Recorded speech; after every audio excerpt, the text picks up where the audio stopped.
বললাম বাইরে তোমার কাছে রাস্তা আমার বেশি সময় লাগবে না, কারণ আমি বললাম নদীর ক্যাম্পাসার বলিয়া ক্যাম্পাসার পাঠাবো। এই জন্য নদীর সামনে এসে যদি এই রাস্তা দিয়ে আমার টাকা তুলে আমার মায়েরা ফেলে রে, কার হাসলে ময়দানে করল আল্লাহ আমি তো কোনো ভুল করছি না। তৃণমূল শাসনের মধ্যে আমি নদীর সামনে গাইছি আমার মধ্যে তোমার দিনের টাইমের মধ্যে তোমার ইসলামের দাওয়াত দিতে গিয়া আমার টাকা তুলে আমার মায়েরা বালাইছে। এবার তুমি কি করবা?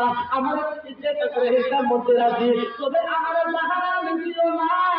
এবার আমি আর না, তুমি যদি আর কিছুদিন বাঁচায় রাখতা আপনার থেকে আমি নাকি কাজ করতাম, কিন্তু আমরা তোমার বাঁচতে বাঁচতে দেয় নাই, কারণ আমি ছিলাম আপনার নদীর ক্যাম্পাস। দূরে দূরে শান্তি কিনা রে আমরা মদিনা আমার ক্যাম্পাসের ওই ক্যাম্পাস এবার হাসুন দিলে আল্লাহ মাতা আদমকে সুন্দর রাখবো বন্ধু আমার কেন নবী নবী শুনলো ও বন্ধুরে বন্ধুরে সামান্য সময় কষ্ট দেওয়া করে শেষ করে তুমি বিদায় হয়ে যাই।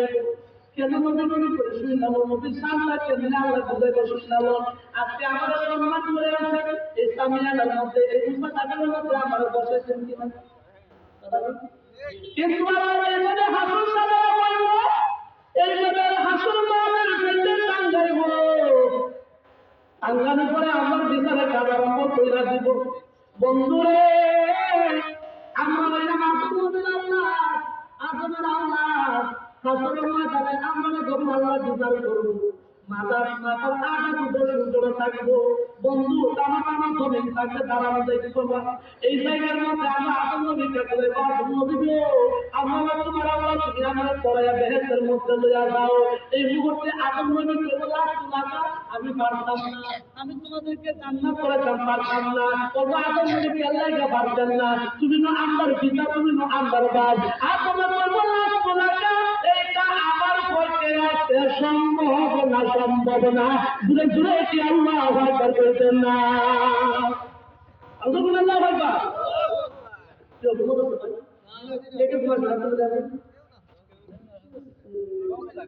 সকলে আসেননি করতেন না বা শেষ করে দেন বাবা তোমার বেশি এই কথাটা হয়ে শেষ করতে হবে। আদম নবীর কাছে যাওয়ার পরে আদম নবীকে আমি তোমাদেরকে করাইতাম পারতাম না। আসল মাত্র পাগল হয়েছিলাম মাথার আঘাত সুস্থ থাকলে বাসন উপায় আছে, উপায় আছে।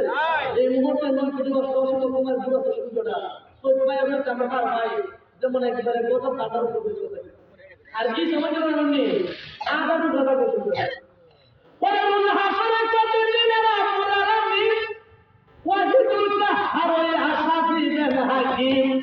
আল্লাহ তাকিবে না পয়া মায়া মমতা ওই দিন কেউ হবে না কারো জন্য জামিন দাতা আয় আয়া হাকারে কইরা যাবে চতুর্দিকে শনি পিপাসায় সাপিয়া পাটি মগজ জলে পানি কান্দিতে লাগিবে সেদিন আদমের আল্লাহ খান্দিয়া জানাইবে তারা তাদের পরিয়ার আদম নবীর কাছে যাইব।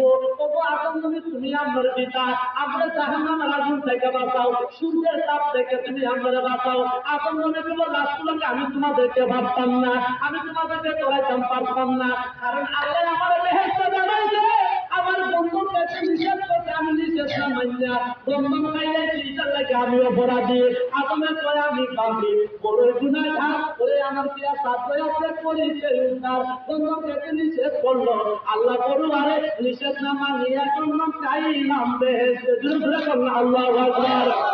এই মুহূর্তে আমি তোমাদেরকে ভাবতাম না, তোমরা এই মুহূর্তে ইব্রাহিম নবীর কাছে যাও। আমরা বৌমাইরা বাবার জন্য ইব্রাহিম নবীর কাছে যাইব। ইব্রাহিম নবীর কাছে যাওয়ার পরে ইব্রাহিম নবীকে বলা আসলে আমি তোমাদেরকে ভাবতাম না সংক্ষিপ্ত অনেক লম্বা করে আলোচনা। ইব্রাহিম নবীর কাছে যাওয়ার পরে আমরা নূহ নবীর কাছে যাইব। এই নূহ নবীর কাছে যাওয়ার পরে মুসা নবীর কাছে যাইব। এইভাবে যাইতে যাইতে যাইতে ঈসা রুহুল্লাহর কাছে যাইব। ঈসা নবী বলে এই মুহূর্তে যাও না তোমরা সামনে দৌড়াইয়া আখিরি পয়গম্বর যিনি আখিরি আম্বিয়া দয়া দেখো দিনের নবী দিনের আম্বিয়া সেজদা দিয়া কাঁদতে আছেন উম্মতের লাগিয়া। আল্লাহ ওরে কান্দেন নবী ইয়া উম্মতি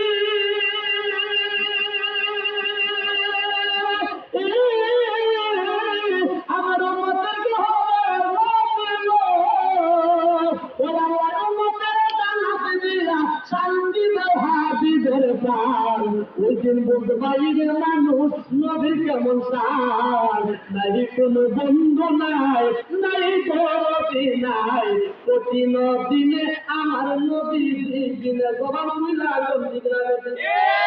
দিনে তুমি আপনারা তুমি আর তুমি আল্লাহ কোরআন পাঠাবে নবীকে চিনাতে আর আসর সাজাবে নবী শান বুঝাতে জুড়ে করলাম সুবহানাল্লাহ আল্লাহ কোরআন পাঠালে আর আসর সাজাবে নবী শান বুঝাতে জান্নাতের জায়গা